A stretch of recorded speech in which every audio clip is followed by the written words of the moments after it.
आज की जो सच्ची घटना है वो एक 12वीं की छात्र की घटना है, जो कि एमए में जब पहुँचती है, उस समय अपना एक दोस्त का दिया हुआ लेटर पढ़ती है और जब उस लेटर को वो पढ़ती है तो उसकी आँखों में आँसू होते हैं और वो यही सोचती है काश ये लेटर मैंने 5 साल पहले पढ़ लिया होता। क्या उस लेटर में लिखा था? क्या रीज़न था उस लेटर को लिखने का उसके दोस्त का? इस सब को जानने के लिए आपको मेरे साथ वीडियो में अंत तक बने रहना होगा।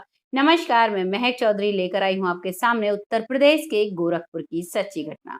यहाँ पर एक लड़की थी जिसका बदला हुआ नाम खुशबू था और एक लड़का जिसका बदला हुआ नाम ज्ञान था।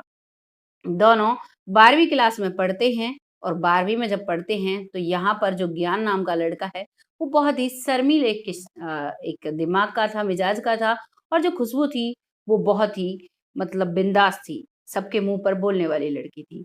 दोनों एक-दूसरे को काफ़ी अच्छे से जानते थे, एक-दूसरे के साथ रहना बहुत पसंद करते थे। लगातार ये सिलसिला चलता है, तभी एक दिन कुछ ऐसा होता है कि स्कूल में टूर की तैयारी की जाती है और टूर के लिए जब क्लास में आकर पूछा जाता है तो क्लास का जो मॉनिटर था वो ज्ञान था, उसी से पूछा जाता है कि ज्ञान हम आपसे पूछेंगे आपको टूर पर घूमने के लिए सभी बच्चों की राय लेकर बताइए कहाँ जाना है। तभी जो खुशबू है वो इशारा करती है कि हमें ताजमहल जाना है और ताजमहल का जैसे ही खुशबू इशारा करती है तो ज्ञान बोल देता है। जैसे ही वो बोलता है, पूरी क्लास में खुशी की लहर दौड़ गई थी, क्योंकि टीचर ने हाँ कर दिया था कि हाँ, हम लोग अब ताजमहल जाएँगे और अब पूरी क्लास में हंगामा था कि अब ताजमहल देखने के लिए जाएँगे। तभी क्लास के जो बच्चे थे, वो खुशबू और ज्ञान की नज़दीकियों को समझते थे और उनके साथ मज़ाक भी किया करते थे। क्योंकि सभी हम-उम्र थे, 17-18 साल के सभी बच्चे थे, एक-दूसरे से ऐसे बोला करते थे कि हाँ, ताजमहल तो देखने जाया जाएगा क्योंकि शाहजहाँ और मुमताज़ इसी क्लास में पढ़ते हैं, भाई अपनी जगह पर तो ये जाएँगे। जैसे हँसी-मज़ाक बच्चों के साथ होते हैं, वैसे ही वो लोग करते हैं और अब तीसरा दिन पूरा हो चुका था। दूसरे दिन यानी कि 3 दिन हो चुके थे इस चीज़ को अनाउंस किए हुए, अब अगले दिन जाना था टूर पर, तभी अचानक ज्ञान कहता है कि मैं टूर पर नहीं जा सकता।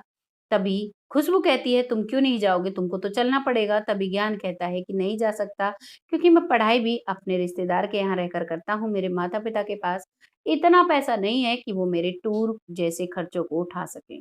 मैं पढ़ाई की फीस ही बड़ी मुश्किल से दे पाता हूँ। तभी खुशबू कहती है तुम्हें चलना होगा, तुम्हारी जो टूर के पैसे हैं वो मैं अरेंज करूँगी मम्मी-पापा से बात कर कर, तुम बस तैयार रहना। और इतना कहती है, दूसरे दिन सुबह आते ही वो 3000 रुपए ज्ञान के और 3000 रुपए अपने जमा करा देती है। जमा कराने के बाद अब ज्ञान भी चलने के लिए तैयार हो जाता है और गाड़ी बस जो है स्कूल की वो चल देती है। वहाँ पर रूल्स बनाए जाते हैं कि भई एक तरफ लड़कियाँ होंगी, एक तरफ लड़के होंगे, कोई भी किसी के साथ कोई भी हरकत नहीं करेगा। मैडम का स्टाफ भी था, टीचर्स का भी था, सभी को हिदायत दी गई थी, लेकिन रूल्स कहाँ चलने वाले थे। करीबन 2 घंटे तक रूल फॉलो किए गए, लेकिन 2 घंटे के बाद टीचर्स ने ही रूल्स को बिगाड़ दिया। वही एक-दूसरे के पास जाकर बैठने लगे, बातें करने लगे, तो बच्चे कहाँ मन रुकने वाले थे। वो भी एक-दूसरे के पास बैठने लगे। तभी जो खुशबू है, वो ज्ञान के पास एक लड़का बैठा हुआ था, उसे हटाकर वहाँ पर बैठ जाती है। और वहाँ पर बैठने के बाद खूब मस्ती करते हैं, बातें करते हैं।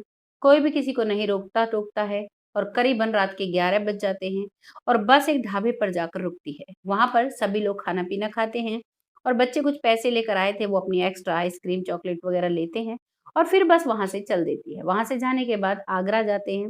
आगरा पहुँचने के बाद एक होटल बुक किया हुआ था स्कूल की तरफ से, वहाँ पर बच्चे ठहर जाते हैं। रात सुबह होती है, तो थोड़ी देर रात के वो आराम करते हैं और सुबह चाय-नाश्ता लेकर अब वो आगरा के ताजमहल घूमने के लिए निकल जाते हैं। जब वो आगरा के ताजमहल में घूम रहे थे, तो जो खुशबू थी वो बहुत ही एक्साइटेड थी क्योंकि बचपन से ही उसने शाहजहाँ की अ, जो कहानियाँ थी वो सुनी थी और मुमताज़ की कहानी सुनी थी, तो उसका बचपन से ही सपना था कि उसे ताजमहल देखना है। और ताजमहल जैसे ही वो देखते हैं, तो वहाँ पर जब वो देख रही थी, एक जगह पर जब देख रही थी चीज़ों को तभी वहाँ पर ज्ञान भी खड़ा था और वो इतनी एक्साइटेड थी कि वो तुरंत ज्ञान के गले लग जाती है। जैसे ही वो ज्ञान के गले लगती है तो सभी स्टूडेंट और टीचर्स उसे अचंभे की नज़र से देखते हैं और मैडम आती हैं वहाँ पर उसे डाँट लगा देती हैं। डाँट की वज़ह से वो अलग तो हो जाती है, तभी ज्ञान को मैडम बोलती हैं कि तुम तो बहुत अच्छे स्वभाव के थे, आखिर तुमने ऐसा क्यों किया? तभी ज्ञान कह देता है कि मैडम मैंने कुछ नहीं किया, ये मुझे बहुत समय से परेशान कर रही है। अब मैडम फिर से खुशबू को डाँट लगाती है और दोनों को हिदायत देकर छोड़ देती है। और उसके बाद फिर से वो घूमने लगते हैं, लेकिन खुशबू उदास थी। इस चीज़ को देखकर ज्ञान बहुत परेशान होता है। वो कहता है कि अगर तुम उदास रहोगी, तो मैं अपनी आँखें बंद कर लूँगा और मैं ताजमहल नहीं देखूँगा और मैं यहाँ से किसी का हाथ पकड़कर चला जाऊँगा। तब भी खुशबू हँस देती है, कहती है, "अगर तुम आँखें बंद कर लोगे, तो तुम कैसे देखोगे मैं हँस रही हूँ, रो रही हूँ, गुस्सा कर रही हूँ?" और वो मान जाती है और फिर से वो उसी तरीके से रहने लगते हैं। फिर भी सारा ताजमहल घूमते हैं और एक दूसरे के नज़दीक ही रहते हैं। कई बार ज्ञान ने भी बोला कि तुम लड़कियों के साथ रहो, लेकिन नहीं मानती है और ऐसे ही उनका वक़्त निकल जाता है। फिर वहाँ से घूमने के बाद आते हैं। आने के बाद सब अपने-अपने घर चले जाते हैं और अगले दिन फिर से स्कूल स्टार्ट हो जाता है। जब स्कूल स्टार्ट होता है, वहाँ पर वो सभी अपनी-अपनी पढ़ाई करते हैं और पढ़ाई करने के बाद उसकी 12वीं की बुक माँगता है वो जो ज्ञान है, क्योंकि कहीं न कहीं ज्ञान भी उससे प्यार करने लगा था। लेकिन खुशबू का तो सबको पता था कि खुशबू बोल देती है, इसकी तरफ अट्रैक्ट है, लेकिन ज्ञान का किसी को नहीं पता था। ज्ञान उसकी हिंदी की बुक लेता है और उसमें एक लेटर लिखता है, जिस लेटर में वो अपनी सारी जो उसके दिल में था वो बातें लिखता है। वो कहता है, "खुशबू, तुम मुझसे प्यार करती हो ये सबको पता है, लेकिन मैं तुमसे प्यार करता हूँ ये सिर्फ़ मुझे पता है। अगर तुम मुझसे प्यार करती हो तो 3 दिनों में मुझे कैंटीन में आकर मिलो और उसके बाद मैं तुमसे बहुत प्यार करता हूँ और उसके बाद हम बातें करेंगे। और बहुत सारी अपनी वो बातें उसमें लिखता है और उस लेटर को उसके एक पेज पर चिपका देता है। चिपकाने के बाद अगले दिन उसको फिर से बुक देता है और कहता है कि फला पेज पर एक बहुत इम्पोर्टेंट चीज़ है, उसको ज़रूर देख लेना। लेकिन खुशबू थोड़ी बेवक अंदाज़ की थी। वो बहुत ऐसे थी कि वो उस चीज़ को फ़नी ले जाती है और उस चीज़ को नहीं देखती है। नहीं देखने के बाद वो सीधा अपने-अपने घर चले जाते हैं, क्योंकि 12वीं के बाद फेयरवेल के बाद सब अपने घर जाते हैं और जो वो लड़का था वो भी जाकर अब अपने माता-पिता के पास जाकर पढ़ाई करने लगता है और वहाँ पर जब पढ़ाई करता है लखनऊ में, तो इतनी मेहनत करता है कि वो एक बैंक में मैनेजर की पोस्ट पर लग जाता है। एसबीआई में मैनेजर की पोस्ट पर लग जाता है। इधर जो खुशबू थी वो एमए में पढ़ रही थी, लगातार पढ़ ही रही थी। एक दिन जब वो अपनी 12वीं क्लास का बुक्स देखती है तो उसमें उसको वो लेटर दिखाई देता है। वो लेटर को पढ़कर रोने लगती है और लगभग 3-4 दिन हो जाते हैं उसी लेटर को पढ़ती रहती है और कहती है, काश ये लेटर मैंने 12th क्लास में ही पढ़ लिया होता। 5 साल पहले पढ़ लिया होता तो आज शायद मैं और ज्ञान साथ में होते। लेकिन कहते हैं समय जब निकल जाता है तो क्या ही कर सकते हैं। अब उसके माता-पिता की एनिवर्सरी थी। वो पूछते हैं कि तुम कहीं घूमना चाहोगी? तभी खुशबू कहती है कि पापा ताजमहल चलते हैं। माता-पिता भी मान जाते हैं और वो ताजमहल घूमने के लिए जाते हैं।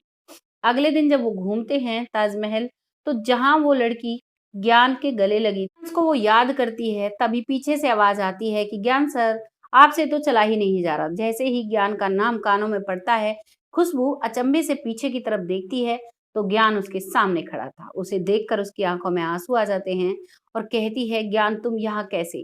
तभी वो कहता है कि मैं तो यहाँ ठीक हूँ, तुम यहाँ कैसे? तभी वो कहती है कि आज मैंने वो लेटर पढ़ा जो तुमने 5 साल पहले दिया था। उस समय मैं उस लेटर को नहीं पढ़ पाई थी, लेकिन जब से मैंने वो पढ़ा है, मैं बहुत परेशान हूँ। मुझे ऐसा लग रहा है कब मैं तुमसे मिलूँ। और वो एक-दूसरे को देखते हैं और ज्ञान भी बताता है कि मैं तुमसे बहुत प्यार करता था, लेकिन मैंने सोचा तुम मुझसे प्यार नहीं करती। तुम 3 दिन तक वहाँ नहीं आई थी, तो मैं अपनी पढ़ाई में लग गया था। क्या तुमने शादी की है? दोनों एक-दूसरे से पूछते हैं, तभी दोनों मुस्कुराकर जवाब देते हैं कि नहीं, मैंने अभी शादी नहीं की। इतने में उसके माता-पिता आते हैं और वो देखते हैं कि ये कैसे दोस्त हैं, यानी पूछते हैं उनसे, तभी वो बताते हैं कि हम 12th क्लास में साथ पढ़ते थे और शादी का प्रस्ताव ज्ञान रखता है और माता-पिता उसे एक्सेप्ट कर लेते हैं और दोनों की शादी करवा देते हैं। 2013 में वो 12वीं क्लास में पढ़ते थे और 2019 में उनकी शादी हो जाती है। ऐसी थी इनके जीवन की कहानी। कैसी लगी कमेंट सेक्शन में ज़रूर बताना। बहुत जल्द फिर आती हूँ ऐसी एक सच्ची घटना के साथ। तब तक के लिए जय हिंद, जय भारत।